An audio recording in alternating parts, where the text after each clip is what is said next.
This is Jim Montague, Executive Editor of Control and ControlGlobal.com, with another in the Control ARC monthly podcast series.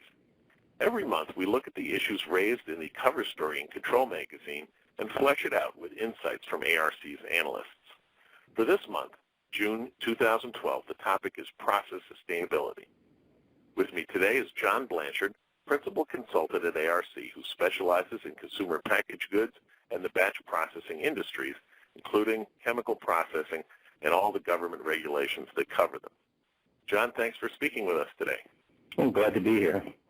Let's get started then. First question, Control's 2012 cover article found that both the number and variety of green process applications really seem to be taking off. Has ARC observed this as well, and if so, in what areas is it happening most, and why in those types of applications? Well, Jim, I've read the article, and it seems to focus on improving production unit operations, and that is to say production efficiency and resource and material conservation. And this includes new recycling processes. It also focuses on the heavy industries more so, but in fact, more sustainable manufacturing is the focus of just about every manufacturing sector. And I and ARC believe that many industries like the consumer packaged goods industry and their manufacturing sites are much further along in this area than some of the heavy industries. In fact, they've reached beyond the four walls of the plant to discover ways to reduce their carbon footprint, which in fact has led them to new processes within their plant. Frito-Lay, a leader in sustainable manufacturing, is a good example. Frito purchases many types of frying oils from many different locations.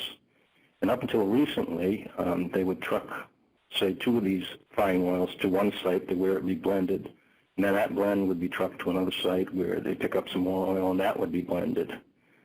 And they came to realize that that was one very large carbon footprint and also very expensive transportation. So what they ended up doing is they ended up putting an inline blending system in each of their 11 manufacturing sites in the United States. And I think that's a good example of it. Now, in addition, the article seems to focus on primarily only one of 3 of the major or important areas. That is to say, air or energy, but not so much on water and land, which are just as important.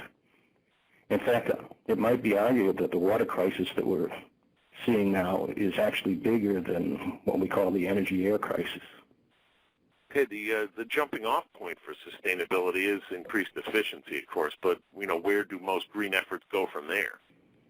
Well, increased efficiency is only a small part of sustainability in what some people call the green movement. Leading companies' efforts are more focused on total product carbon footprint, that is, a product from the cradle to the grave, thereby including land and water use, and everything that goes into making the product. There are a couple of good examples. Procter & Gamble is one. Procter & Gamble has been significantly reducing their carbon footprint by reformulating many of the products to make them more concentrated. What occurs then is they get put into smaller packages or smaller bottles, and these smaller bottles have a significantly smaller carbon footprint. Another example is Coca-Cola and other beverage companies. Rather than talk about recycling, which they do, they're really headed toward biodegradable bottles for all of their beverages. Not quite there yet, but that's their objective. Now, there's another thing that's occurred in Europe that we're going to see in the United States called producer payback. That's where companies are charged for the product waste material based on various formulas in various countries.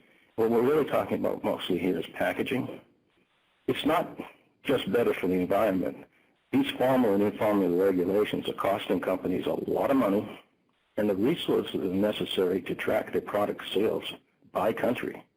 The new super thin beverage bottles that we all are aware of are not just about being more environmentally friendly. All right, so given that, in what ways do traditional process controls themselves have to be altered or reorganized to help their processes run greener? Sure.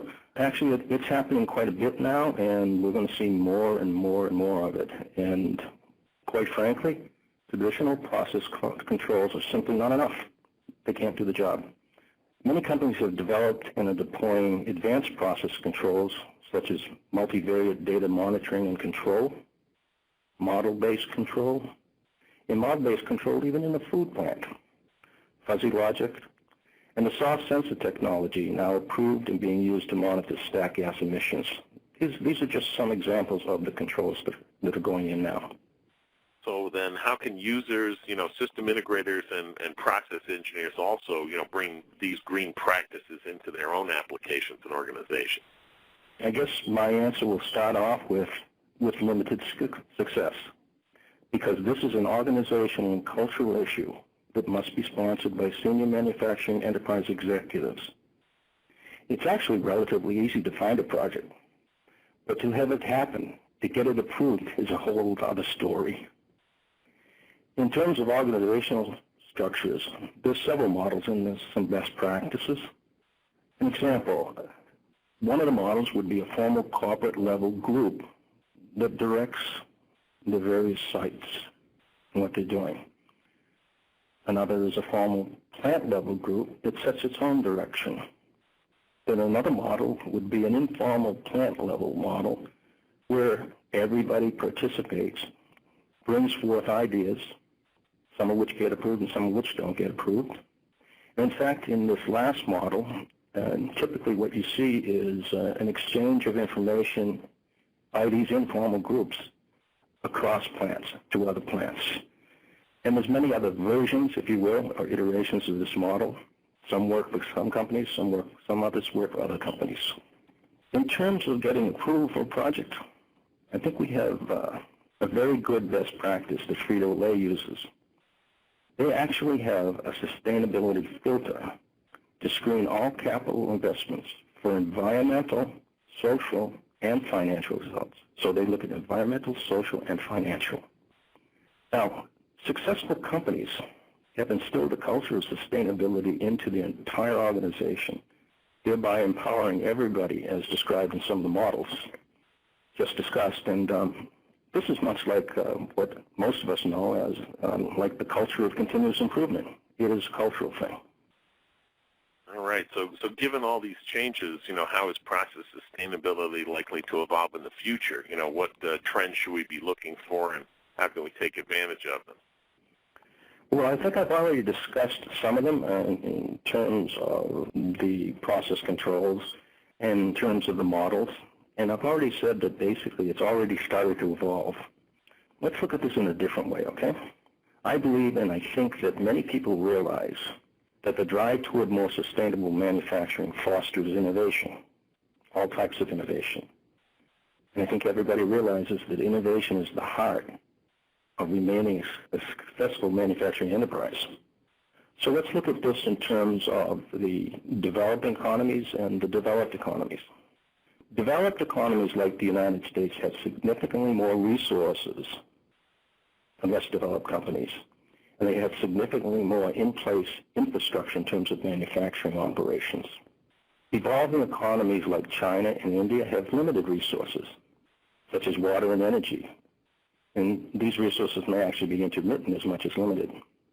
And few of them have much of a manufacturing infrastructure like the developed countries that actually could offer an impediment to change. Developing new processes and new equipment that use less of these resources is a necessity when we talk about the developing countries. So we're likely to see these technologies being developed in these countries, and we're likely to see this technology or these technologies being transferred to accompany other sites in the more developed nations. And that's what I see as we move forward. Cool. Well, John, those were some illuminating insights. They really added some new dimensions to my cover article. Thanks again for talking to us today. Well, thanks for having me. This has been another in the monthly Control ARC podcast series. I'm Jim Montague. Thanks for listening.